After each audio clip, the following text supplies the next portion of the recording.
On February 6, 2014, 5 Finnish men embarked on a fateful dive in Plurdalen, Norway. 2 died before the day was over, while the remaining 3 had to struggle in the freezing water for hours. So what happened that day? Well, in February 2014, 2 divers died at a depth of more than 100 meters in a huge cave system in Norway. It was said that it was too dangerous to retrieve their bodies. 4 friends then decided to take the risk, and 7 weeks later they went into the dark glacial waters. On 6 February 2014, 2 divers cut a hole in the ice at Plura and, wrapped in waterproof dry suits and equipment, dived into the water. 3 of their friends followed behind 2 hours after the sediment raised by the first divers had been allowed to settle. The destination for all 5 men was a point named Steinnugelflaget. They were trained Finnish divers who knew one another from explorations they had made of the Ojamo mine.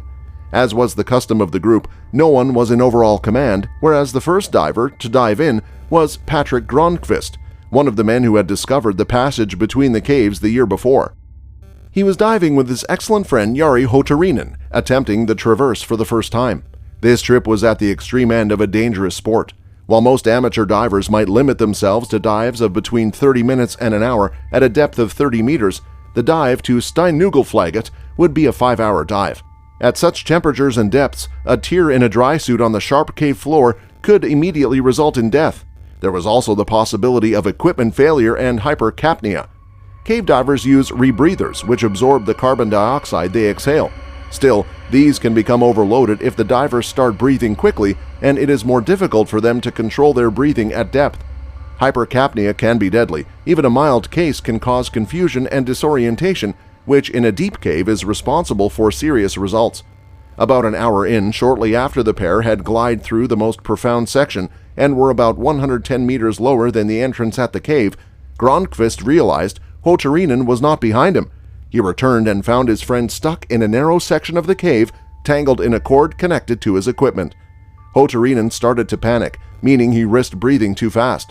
Gronqvist gave his friend a cylinder of gas to reduce the amount of carbon dioxide in his system. While Huotarinen was switching mouthpieces, he then helplessly swallowed in water. To Gronqvist's fear, his friend died in front of his eyes, but getting upset would put Gronqvist himself in the danger of hypercapnia. So after a brief effort to free the body, he calmed down. There was nothing but to continue to Steinnugelflaget. The divers who have spent time in deep water could go straight to the surface because of the risk of decompression sickness, another serious hazard.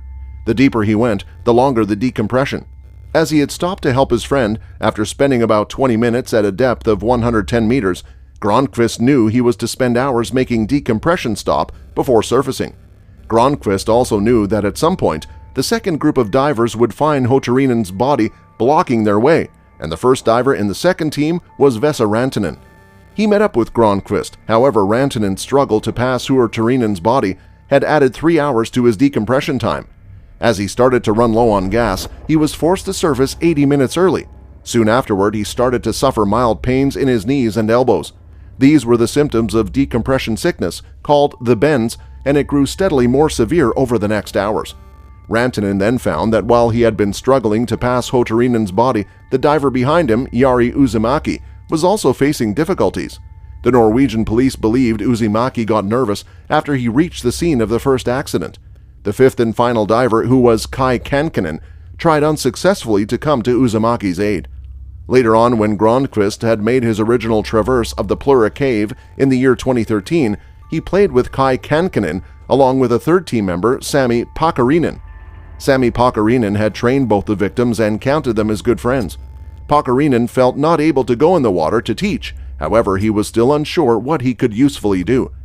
Eventually, he fielded a Skype call from the British cave diver Rick Stanton. He was world famous for his rescue as well as his recovery work in caves. Stanton felt he would be asked to travel to Plurdalen to collect the bodies. He had made a recovery there in 2006, and he had already started to find out what he could. And sure enough, before long, Rick Stanton received a request for help from the Norwegian police. Then, after 2 weeks, he, along with 2 other British divers, John Volfanen and Jason Mallinson, clambered into Steinnugelflaget. All 3 survivors would be involved, including Pakarinen.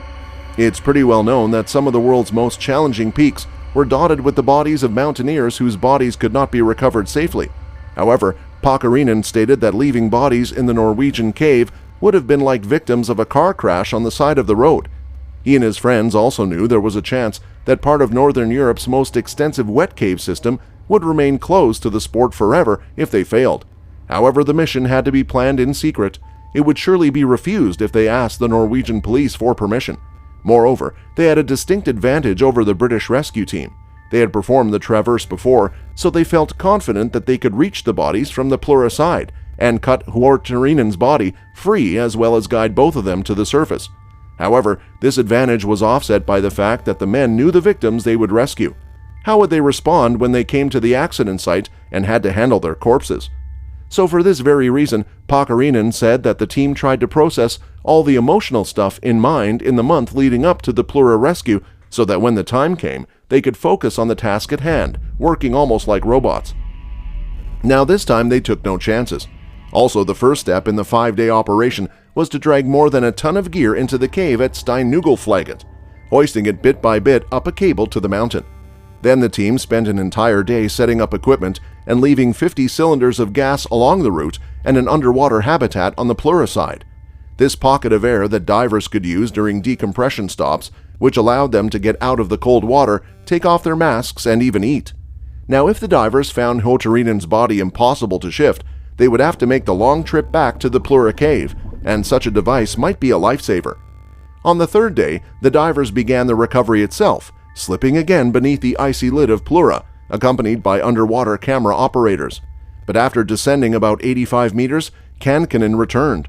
Then on the following day, Gronqvist, along with Pakarinen, went back to get Jari Uzimaki's body and was assisted at depth by another diver, Jani Santala. But this time, the team launched their recovery from Steinnugelflaget. Gronqvist is the first to surface in Steinnugelflaget, where Vesa Rantanen was waiting to greet him. It was a more difficult day than they had initially thought.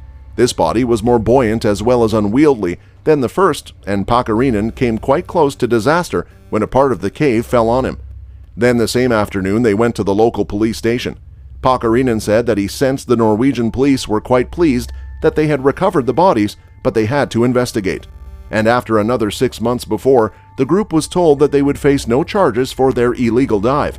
Also, the Finnish president awarded Gronqvist the first-class medal of the White Rose of Finland after his colleagues in the fire service nominated him. The Plura caves are open once again. So far, nobody has made a new attempt at the traverse, but Sami Pakarinen said it's only a matter of time for him. What are your thoughts on this? Let us know in the comments section down below. Thank you for watching this video.